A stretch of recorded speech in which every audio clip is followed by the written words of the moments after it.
Hey there, folks. This is Iman, that Billy Wholesaler chick, again with a fellow investor here, Jim Canale, who's also the author of a great book that I pretty much it's a pretty long title. It's called "Live the Real Estate Lifestyle: 7 Steps You Can Take Today to Live to Leave the Rat Race and Start Living the Lifestyle You've Always Wanted." And you can find that at Jim's website, which is realestatelifestyle.com. And he also has a newsletter titled the same as the name of the website, which is realestatelifestyle.com. So, Jim, here we are. We're on the other side. We're dealing with a whole nother set of negotiations, which probably pretty much aren't very, very different. But, we've got our deal locked up. So now, we're marketing it to our buyers, and then I'm sure like myself, just like you run up against that, Nick, the nickel and dimer that wants to nickel and dime sure. everything, with your wholesale deal. So could you pretty much, I guess, share with us, give us some tips, how to best handle stuff, situations like that. Absolutely. Well, I think if you're a wholesaler, so now that I have a finer distinction on what the question is, I'm going to restate it to make sure that I'm correct. Okay. So as a wholesaler, I have a deal, and of course I said, this is the price or make an offer. And now I've got the lady or gentleman who's going to be trying to nickel and dime me to death here to get the price down to where they want it. Is this the correct question? Correct. Okay. Now, you and I, there, Jim. Yeah, sure. Well, and we all know, because there's our livelihood money right there, because what money are we working with? We're no longer working with the seller's money, the person who's selling the house. Now we're working with our money. And of course, at this point, I do take it a little more personally, because now we're talking about my money. Excuse me. Every dollar I give up is a dollar I'm taking off of my kids' plates. That's the way I look at it. It's $1 more that's not going in the college fund. That's $1 more that's not, my little girl can't, have her Hollister or Abercrombie or whatever. Or, my sweetheart Chrissy, she has good taste too. She likes to spend a little money. So that's what I'm looking at it as at this point. It's coming out of my pocket. There is the number one way to combat people trying to beat you on price is to market a whole lot better. Okay, that is the number one way, and to elevate your level of relationship with your potential buyer base. So what I've done inside of my wholesaling business, and I'm very happy to share this, because the truth of the matter is, what I found out is, no matter how much I tell everybody, 95% of people won't do it anyway. I don't know why. I put all the information in a book and said, here, do this stuff, and people still say, well, Jim, can you put me in a course to teach me how to do this? The truth of the matter is, if you do what I say in my book, you have a first deal in 45 days or less. But people still want to pay an enormous sum of money to come to a class or something like this. And then even then, they come to a class and they say, will you wholesale me a deal instead? I don't want to go look for properties or whatever, but I've got a little better understanding of what this process really is. All of that, ladies and gentlemen, is marketing. I didn't write a book because I'm good at writing books. As a matter of fact, I flunked English. I don't do radio and podcasts and things like this because I'm a great public speaker. I flunked debate. I wasn't good at any of this stuff back in school. However, I did learn that there was a way that I did not like to learn, and that's how most teachers taught. So my recommendation to you is, if you want to have better buyers, educate your buyers. Educate your buyers from the beginning. Help them understand the value of what it is that they're really getting into. So when they're haggling with you over the difference between, a $40,000 deal or a $45,000 deal, acquisition price. Well, maybe it behooves you to line them up with an appropriate contractor. Maybe it makes sense for you to get the title work done for them. Maybe it makes sense for you to make sure they have the appropriate builder's risk policy if they know that it's going to be a rehab, a flip. Make sure, you're setting them up with the right resources. Closing companies are going to actually get the deal closed. Financing that's actually going to get the deal done at the table. Things like this. There's a lot of things that you can add to your arsenal that add value, that change the nature of your fee structure as a wholesaler. So I'm going to let you in on the nitty-gritty here. When I've evolved my business to the point that when I'm doing a flip with a client, one, they're hyper-educated, I've made sure. They understand all the ins and outs of the deal.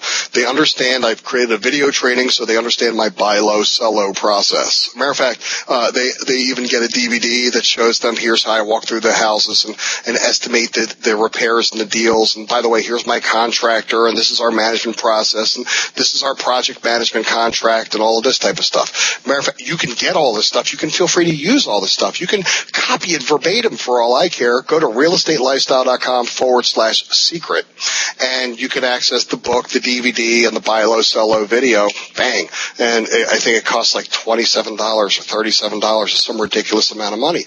Because I found that I can give people all the information in the world, and they still want me to do it for them because it's not really about $5,000. They really care about their outcome. That's what they really care about, is the outcome that they're going to have. So you don't need to skimp on your price. You don't need to make yourself a commodity. Matter of fact, change all of that. Become the niche provider in your industry as a wholesaler. So I'll give you an example. When I wholesale a flip deal now, I get paid an upfront fee, generally in the $10,000 range. Okay, my company gets that money. That covers our overhead. That covers our expenses for finding new deals and all of this kind of thing. Okay, now we're always providing a minimum of 25% cash-on-cash return to our investor. So I can always say with great certainty, even in a buy low, sell low scenario, I can say to them, so are you getting a 25% return on your invested money now? Shut up. Well, no, Jim. Well, how much are you getting? 12. Would you like to double that? Well, sure, I'd love to double that. Would you like to potentially triple that? I'd be thrilled to death. You see, they really care about that bottom line number. So I get paid the wholesale fee, the assignment fee up front. And then I also get paid a few thousand in each stage of the rehab process as well. And getting paid that part of the rehab process, I actually manage it for all my flip buyers. And the reason I do that is because 9 times out of 10, where they failed in the past was in the contracting process. I have specific groups of contractors that I work with, that I've vetted out, that I've trained, that I've worked with, and I hire slow and I fire fast. They all have lines of credit so they can afford to do the rehab and all this kind of stuff, and then I control the money. So they wire the money to my company, and then we release all the draws as we inspect each scope of the project, each phase of the scope of the project. We also do greenhabbing and home automation, which is our niche market in flips. Okay, so we find houses that are in desirable neighborhoods.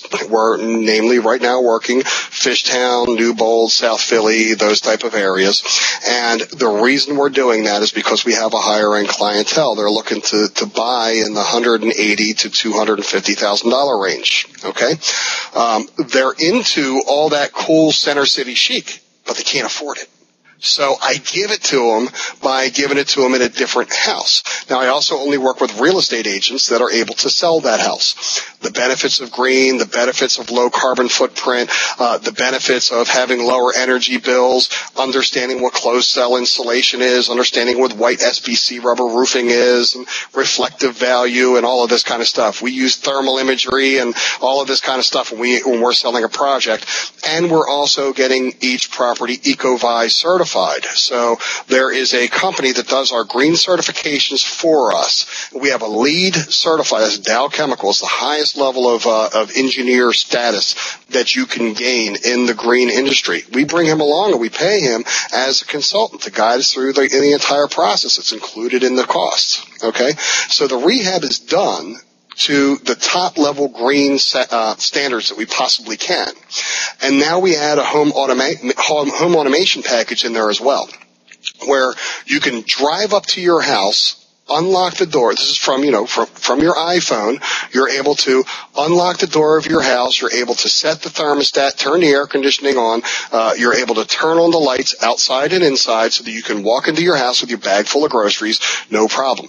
Or you can be still out and say, hey, you know what? I'm staying out tonight. There's no reason for the air conditioning to stay on. So let me turn it off from my iPhone or my iPad or my Android. Okay? And you can save money that way. There's also security cameras inside of the house, which you can just turn on your smart device or sit in front of your computer. And, the security, there's one sitting behind me right now. And, I can see my house, what's going on in the house. This is my office. I can see what's going on in my office at any given time. Are there people walking around in there? Are there people there that shouldn't be there? It automatically records on a motion sensor and things like this. We're adding all these layers of value. Now, we're also putting in Comcast Triple Play, so we're giving them the entertainment package. We're building in the wireless internet, so they already have that. They don't have to think when they get to the house. We give them big screen TVs in the house as well, and we mount them on the wall. We give them remote control lights so they can turn off the light right from bed and the ceiling fans and all of this kind of stuff. They don't, it's the clapper, you know what I mean? But it's for the entire house. So we're able to take care of everything for them. Now, does that cost more money? Absolutely it does. Does it produce a greater return on investment? Hell yeah, it does. It produces a fantastic, because you got something different than everybody else has, which is a major selling point. Now, do you think I'm going to have to back off of my $10,000 number when I'm now selling them something that no one else is providing? Absolutely not. But on top of this, I don't believe in only getting paid once for work. That's what I used to do back at my job. So if I wholesale a deal and I only make the assignment fee, guess what I've done? I've gone back into having a full-time job, because we both know wholesaling is a full-time job. Yeah, I work on my own schedule, but it becomes a full-time job eventually with any kind of volume. So I get paid on the assignment fee. I get paid part of the contracting as well. And at the end, I get paid a participation fee at the very end. I am a 15% equity partner in every single deal that I put out there that I manage. So all of those flips, all of those $47,000, $57,000, $60,000 profit numbers, I get another, when that house successfully sells, I get another 15% of the net profit before taxes in the deal. So I get paid 3 times. Now, that does a few things. Why don't people want to pay your fee? Why do they want to nickel and dime you on your fee? Well, it's not about you. Honestly, the deal is really about the fundamentals. What are the numbers at the end? And do the numbers at the end work for me? If they work for me, they work for me. Why am I trying to get another $2,000 out of you? I'm trying to negotiate. I'm Joe Nickel and Dimer. That's why. Well, you know what? I don't like Joe Nickel and Dimer. That's not my clientele that I'm trying to work with. I'm trying to elevate my clientele. So instead, what I'll do, by the way, be willing to walk even from customers. And by the way, be willing to fire bad customers. There is such a thing. Okay? You have to have a set of standards or you will lose your mind and you will lose your sanity real fast. You'll be back in a job, except now you'll have 17 bosses and you'll really hate your life then. Okay? Control the outcome. Provide great outcomes for people and help them understand how you're providing that outcome. They don't care about whether they're paying you a $5,000 fee, a $10,000 fee, or honestly, if they're paying you $30,000 over the course of the entire deal. What they care about is the end result and what's the certainty that they'll get there. The more services you provide, the more you can control the outcome, the successful outcome that your client's going to have. Is it more work? Sure, but if nobody argues with you about your fee, what do you care? You don't care that you made the phone call to the insurance company and had them contact for payment, your buyer, so that the house has the right insurance policy on it. Matter of fact, many of those companies will give you some money for a referral fee for doing so. What about the title insurance company? There's RESPA laws, so you're not allowed to get a piece of that, but you could own your own title company if you're that ambitious, okay? But if every one of your deals gets to the closing table and gets sold, well, there's value in that, and if the title's always clear. If you're bringing a real estate agent to the table who says, hey, I can sell this house, and I can sell it for X dollars because here's an appraisal right here, and this appraisal says I can sell this house. Here's the appraised value. So I'm spending $350 on every appraisal. Okay? I look at it as part of my cost of doing business. By the way, if I spend $350 on an appraisal and I have a $5,000 fee, how much did I really make? Right? $4,650. I gave $350 to the appraiser. If I use as a backup plan, putting the property on the multiple list system with my real estate agent, that's $395 right there. That comes right out of my pocket. So where is that $1,000 coming from? I'll tell you where it's coming from. My fee's gone up to $6,000, not $5,000. I learned from Dan Kennedy on price. And if you don't know who Dan Kennedy is, he's one of my coaches, and I highly recommend you go find out who Dan is, okay? But one of the first ways, when I started working with Dan Kennedy and Bill Glazer in their Platinum Mastermind group, and by the way, we talk about this a lot on a product called Think to Grow Rich.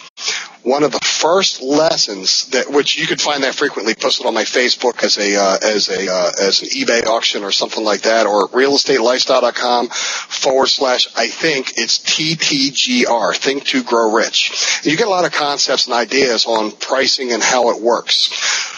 I believe, and I learned from Dan, that the number one way to make more money, there's two ways. One is increase your price, and second is increase the transaction value or the frequency of the transactions. So increase the transaction value and increase the number of transactions you do with each client. When my client, I'm not a one-and-done kind of guy, all right? I'm providing investments that are safe, secure, long-term, that produce monthly cash flow or quarterly or biannual cash flow or even annual cash flow. But there's cash flow involved, tax benefits, and an above average rate of return. And that's what I'm producing for my end buyers. If I'm providing that for them and I've trained them and they understand that that's what they're getting, they're willing to pay the premium. So what I'm saying is stop whining and complaining about, oh, this guy's nickel and diming me, or these guys are beating me up on my fee, and I'm tired of all these tire kickers. One, qualify better. Qualify your buyers better. I've never showed anyone a property, well, since I got a clue, I've never shown anyone a property without their proof of funds in my hand first. Always have their proof of funds in your hand. You know what they can spend. You know what they're looking for. How you create a successful deal, find out what somebody wants, figure out how to give it to them, find out what they want to pay for it, and then sell it to them for that much. Okay? If you start out with that understanding and they understand the value of what it is you're doing and how that affects their outcome and what their real outcome they're looking for is. So for my clients, it's a 25% or better return, cash on cash return on their invested dollar. Closer to 30 most of the time. And I'm always looking to exceed their goals. Under promise, over deliver. That's another key element to always getting your fee and always having repeat buyers, is to under promise and over deliver. So what it all comes down to, Iman, is you've got to look at your wholesaling business as a business. It's not a real estate transaction. What is your brand? I have two brands. Well, technically I have three brands. I have Live the Real Estate Lifestyle, which I use to educate people through the process. Investors, buyers, people that want to be private money lenders, etc. I've got multiple websites to support this as well. OneRedHotel.com, LiveTheRealEstateLifestyle.com, and CheapAssRealEstate.com. My wholesaling business, I have two arms to my wholesaling business. CheapAssRealEstate.com, there's where all the cheap ass real estate is. Okay, there's our buddy Fast Daddy Cash Jason has a little saying on his emails that says the number 2 source for cheap-ass real estate. Mm-hmm. And that's fine that he's the number 2 source. A little dig at my fellow Philly buddy, investor, competitor, etc. But, the truth is we're trying to provide the number 1 source of cheap-ass real estate at cheapassrealestate.com. Those guys are great guys. They're trustworthy. They're serious. They're committed to what it is they're doing. And so are we. We just do it a little bit differently. We have a more advanced arm for people that are already through their first couple of deals, because I believe in the monopoly mentality. 4 greenhouses, 1 red hotel. That is the path, the quickest path to great riches. That is the quickest path out of the rat race. 4 greenhouses, 1 red hotel. We learned it in a simple, board game we all played as kids called Monopoly. Okay? The second thing we do, National Property Wholesales.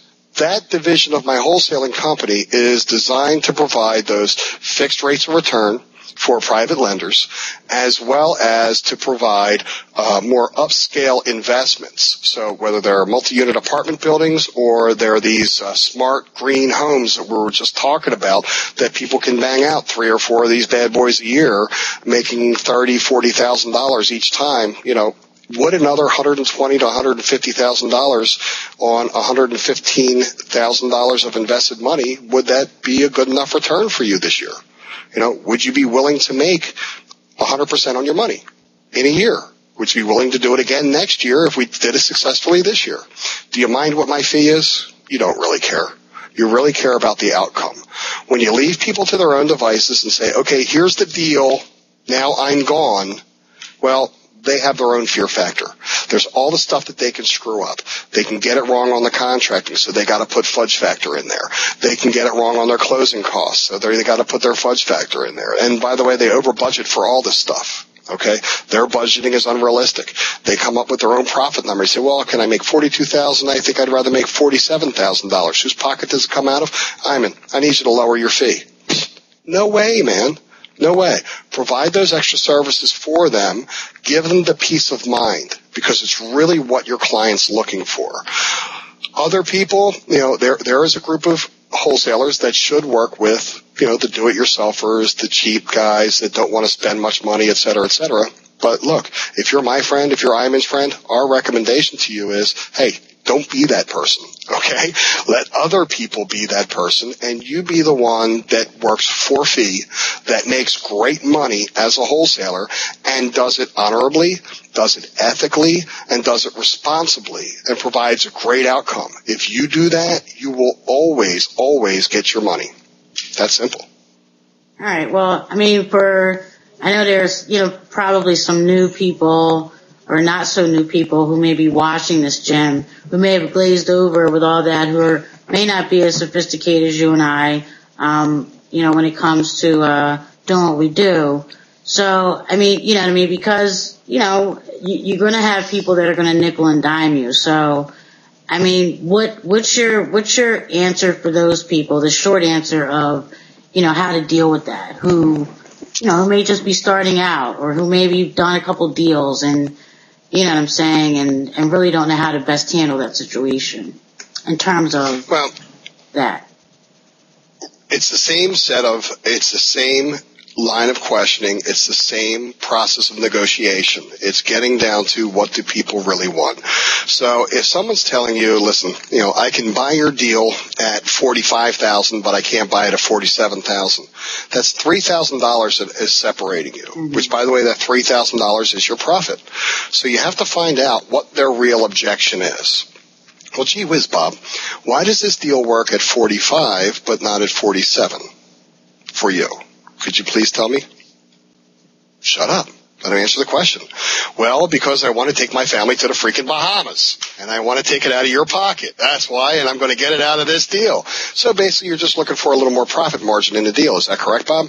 Yes. That's what I'm looking for. More profit margin in the deal. Well, Bob, I happen to have this other deal over here that has a little more profit margin. Would you be interested in taking a look? Or if you don't have that deal, remember, when you're desperate, never, ever, ever be desperate. Okay? Don't act desperate. Don't sound desperate. Don't even pretend like you've got so many clients it's not even funny. Fake it till you make it. Okay?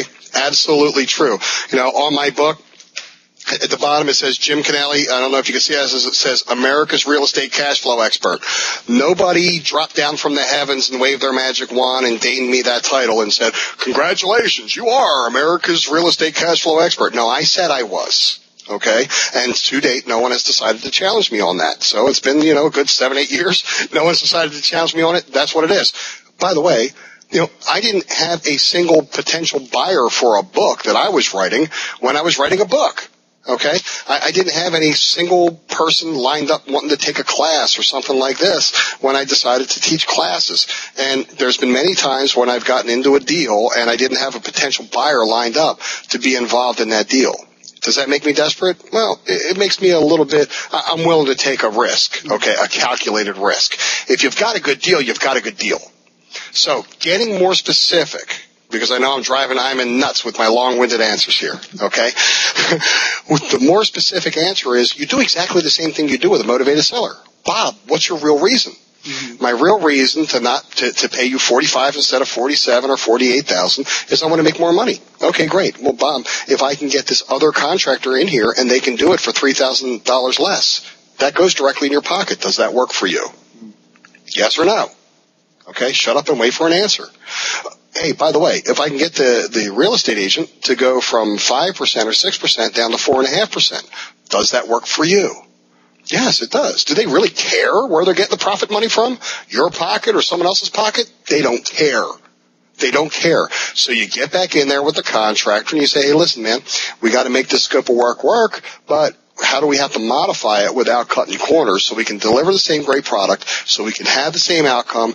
You can meet your timelines, but I can charge my client a little bit less on the rehab side because they can only pay X. And move the ball from your court into the next court, and figure out where you can find it. By the way, if all else fails, okay, you've gone to the contractor, and the contractor's moved where he can. Let's say Bob needs $3,000. You got $1,000 out of the contractor. Okay, you went to the real estate agent. The real estate agent said, sure, buddy, I've sold 6 houses for you this year. What's one more? I'll do it at 4.5%. I don't care. At this price point, we're not talking about a whole lot of money. All right. So you've got another $1,000 there. You're still short $1,000. Are you going to take it out of your pocket at this point? My recommendation is no. Okay. My recommendation is, Mr. Seller, listen, we've done our due diligence process, and through the course of going through the due diligence process, we found out that this is what we can really get for this deal.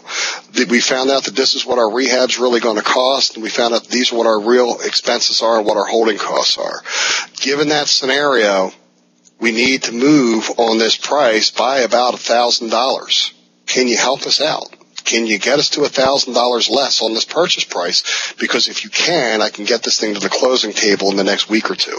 Does that work for you? Shut up and wait for an answer. You're going to get an objection. We already have a deal. Okay, fine. I understand we already have a deal, and you are correct. We do already have a deal. But going through the information, we found that we're off on the numbers just a little bit.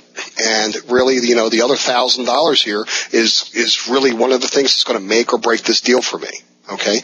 So if you can find me $1,000, I'm not coming to you for $2,000 or $3,000 or $5,000 here, just $1,000 less. If you can take that $1,000 less, it would get this thing to the table in no time.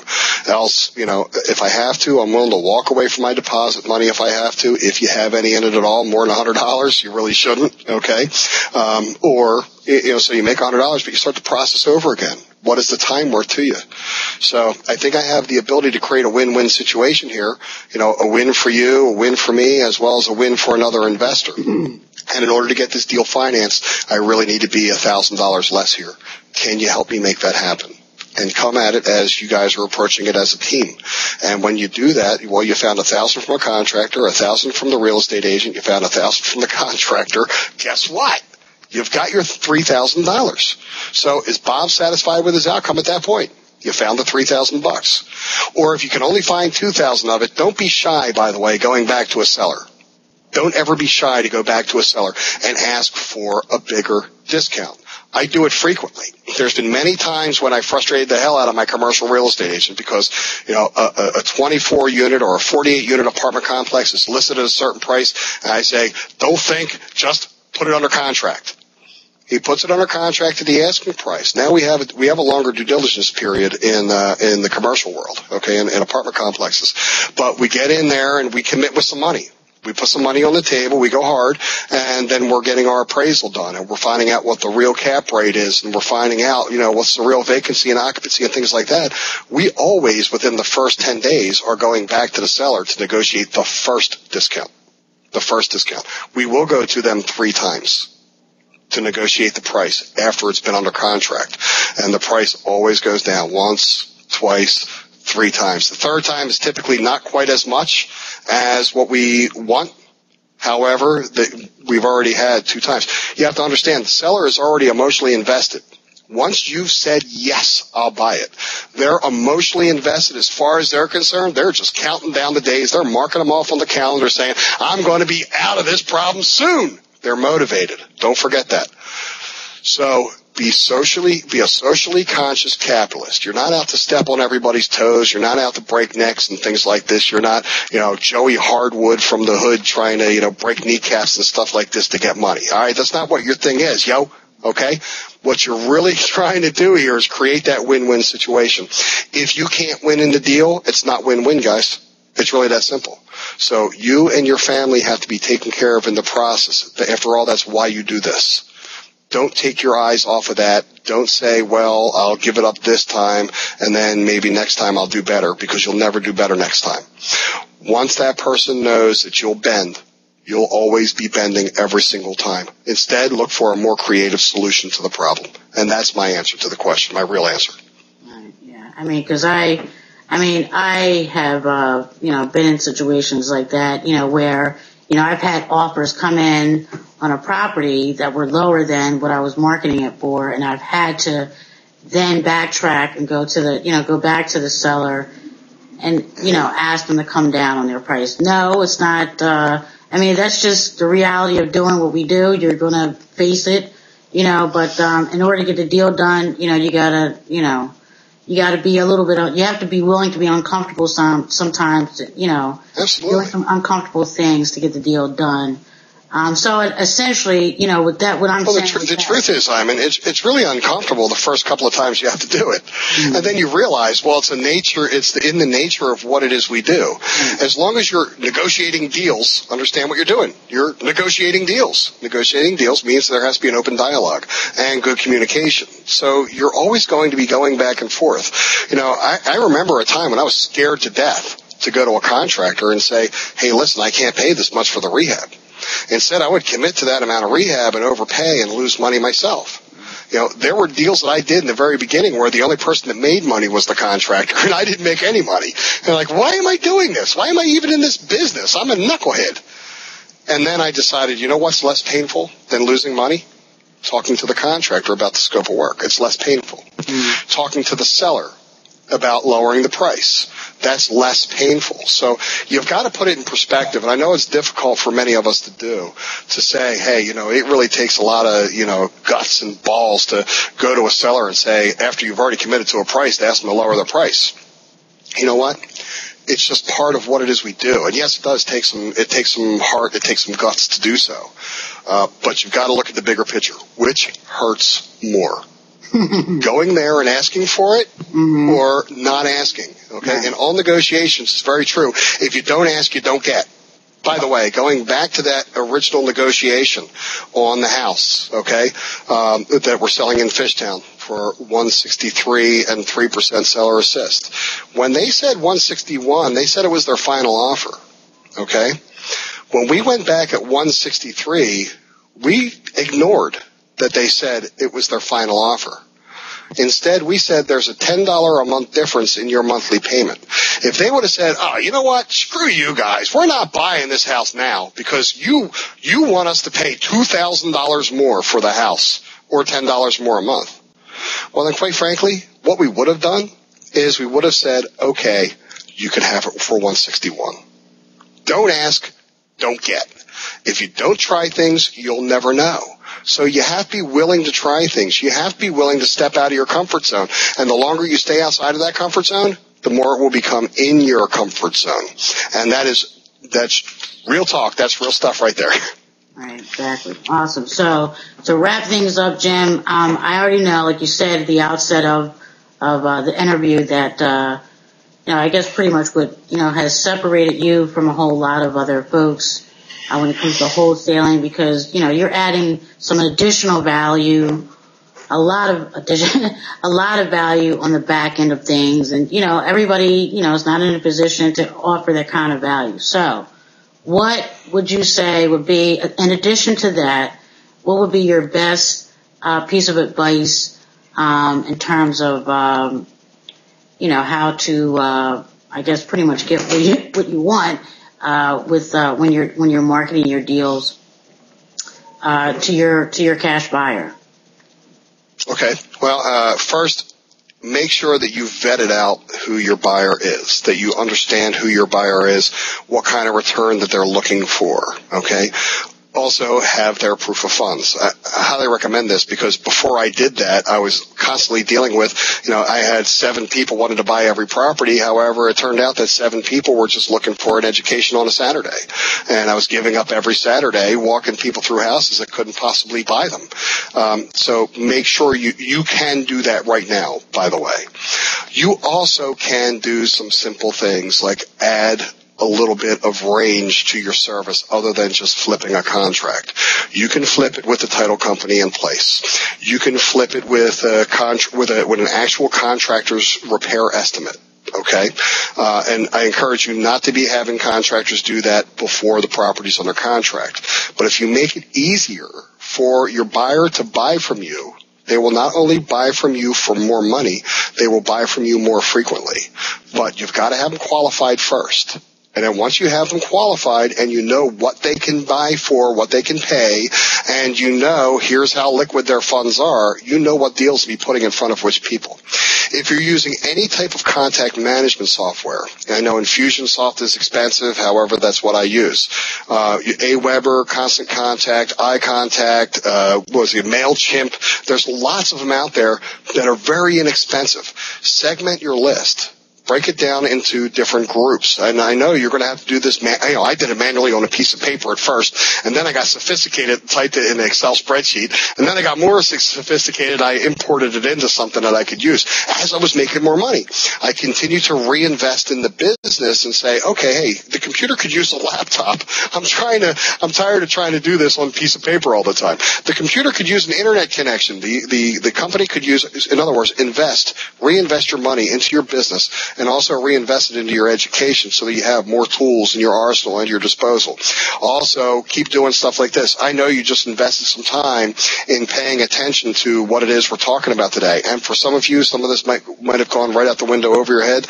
Totally no problem. Watch this replay. Play it over and over and over again so you get it. Press the pause button. Stop. Think. Feel free to shoot me off an email at any time, jim@realestatelifestyle.com. I'll answer you back, I promise. I do this in the spirit that Zig Ziglar recommends. He said, if you want to get everything you want out of life, help other people get everything that they want out of life. And I know that's the same spirit that you're doing this in, and I'm in. Like, no one's writing you a check to sit here and do interviews and things like this.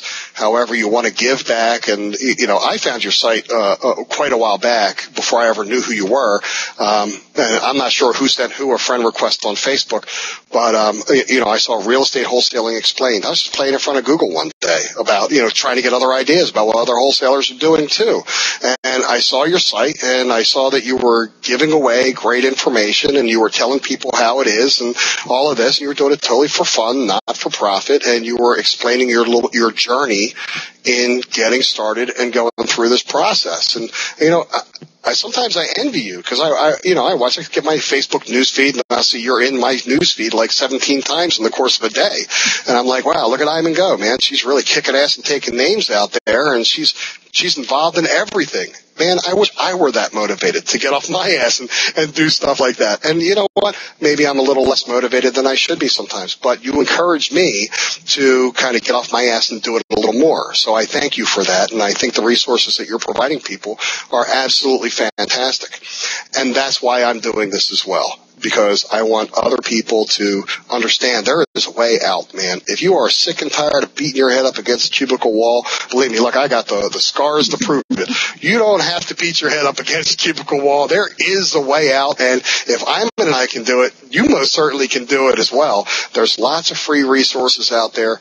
Get some ideas. Hang out with cool people. Facebook is an amazing thing since that whole thing's began. That's just changed the scope and the size of my business immensely. I do business now with people in California, in New Zealand, in Australia, all over the world that I never thought that I would be doing business with on a regular basis. But, you'd be surprised. The Australian dollar is worth a lot of money here in the United States, and they can invest in quite a few things. And New Zealand, too, these Kiwis can get a lot done that you and I can't get done because we're in the middle of an economic recession. Hey, you know what? Use the expanse and use the reach of the internet. You can change everything that it is you're doing, and you can do 99% of it absolutely for free. All right, so one last question. Final Jeopardy. One last question to really wrap it up. What's one thing that one thing that you would suggest, some type of actionable information that somebody could take from both, in terms of seller negotiations and buyer negotiations that they could start implementing today, Jim? Okay. You got 5 minutes. I can give it to you in less. You know what? In that book that I read by Ron LeGrand that we talked about at the beginning of this interview, I learned from Papa Ron, who I'm sure he learned it from somewhere, and this information is not. There's nothing new under the sun. Quite frankly, however, there is new discovered information for all of us, and I discovered this from Ron LeGrand, and it was 8 words. Just 8 simple little words that will change the outcome of every negotiation you ever do from now until kingdom come. I don't care what it is you're negotiating on. And those 8 words are, is that absolutely the best you can do? Is that absolutely the best you can do? So now those words work out better with, here's what the benefit is of my offer. Okay. So if I can close all cash in a week or less, okay, get this deal to the table and get you out of this house in a week or less, is that price the absolute best you can do? If the answer is no, I always follow up with these words, gee whiz, why not? And I shut up and get to the real answer. Gee whiz, here's why I can't go any lower. Sometimes I'm satisfied with that answer and I'm happy with the negotiation, but at the end of each negotiation I still ask, is that absolutely the best you can do? Because those words have literally put hundreds of thousands in my pocket over the course of the years, literally, if not 1 million in my pocket over the course of the years, because I use it at the end of every single negotiation, whether I'm buying a car. Hey, Jim, the car is going to be X, and this is what your monthly payment's going to be, and is that absolutely the best that you can do? Well, it's the best that I can do. Maybe my manager can do a little better. Okay, great. Bring your manager over. Let's talk to him. No problem. Same thing in a real estate deal. Is that absolutely the best you can do? And you'd be surprised how many people that are stuck at their number of 120,000 will say, well, actually I could take 110, but that's my absolute rock bottom, Jim. I was buying at 120.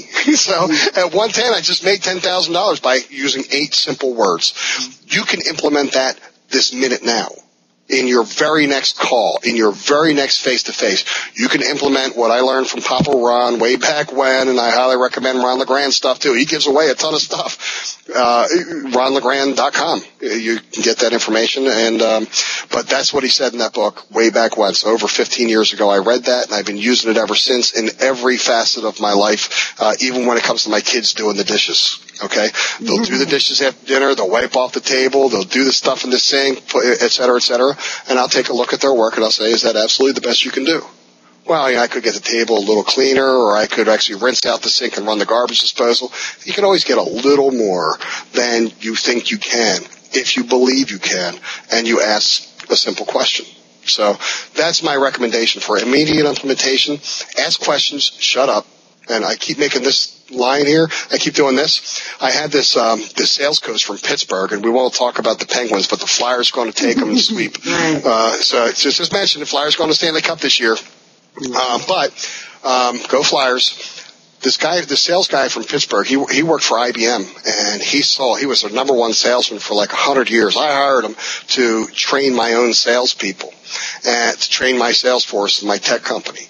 And he said, well, I can't coach them until I coach you, Canale, because you got to be on the same page.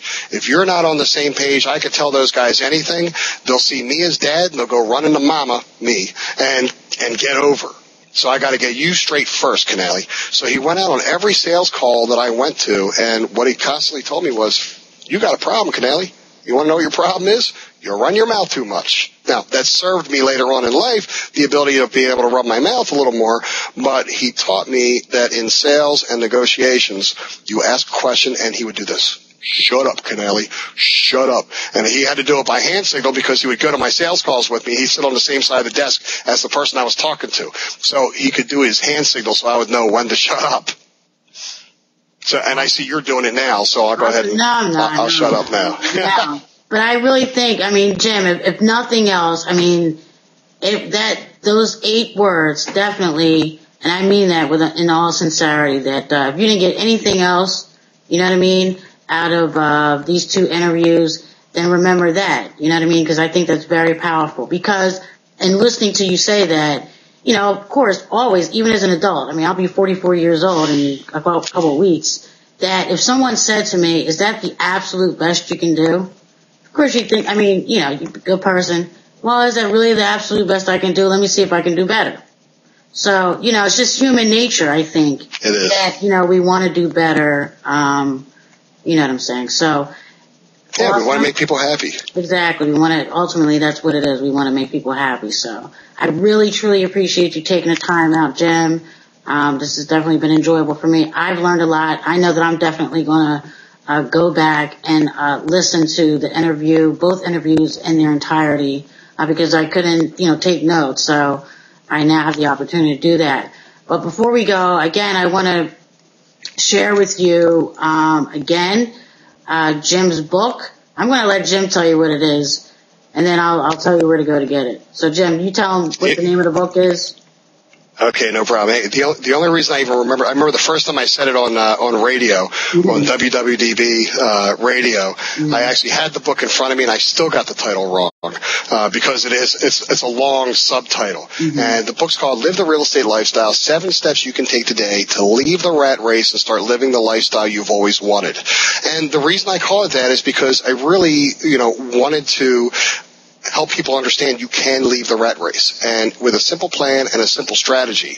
Now, honestly, you know, my book is a how-to book. It's not a raw real estate is great book, et cetera, et cetera. You know, there's examples, there's numbers inside, there's actual houses in here, actual deals, there's actual forms and step-by-step and checklists and the whole 9 yards, okay? Like here's a picture of a house inside of the book, et cetera.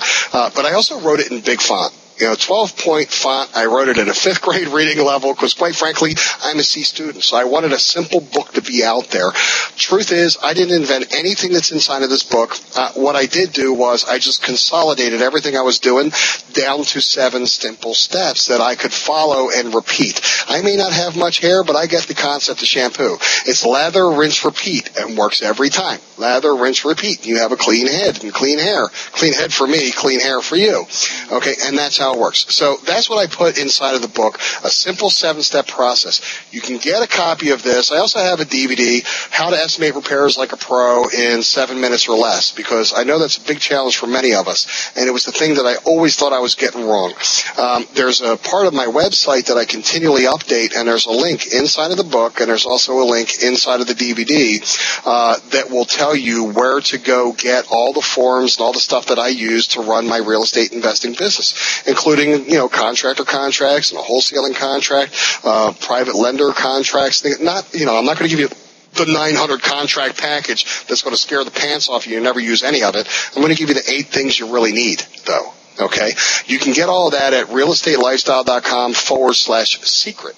And don't tell anybody. It is supposed to be a secret. That link went up like a year ago as a secret. But it's at realestatelifestyle.com/secret. And, of course, if you're on Facebook, feel free to check us out at facebook.com/LTREL. That stands for Live the Real Estate Lifestyle, LTREL. Our goal there really is to provide a forum so we can show you here's what it is we're doing, provide you some encouragement, some direction. Of course, it's a place for you to ask questions.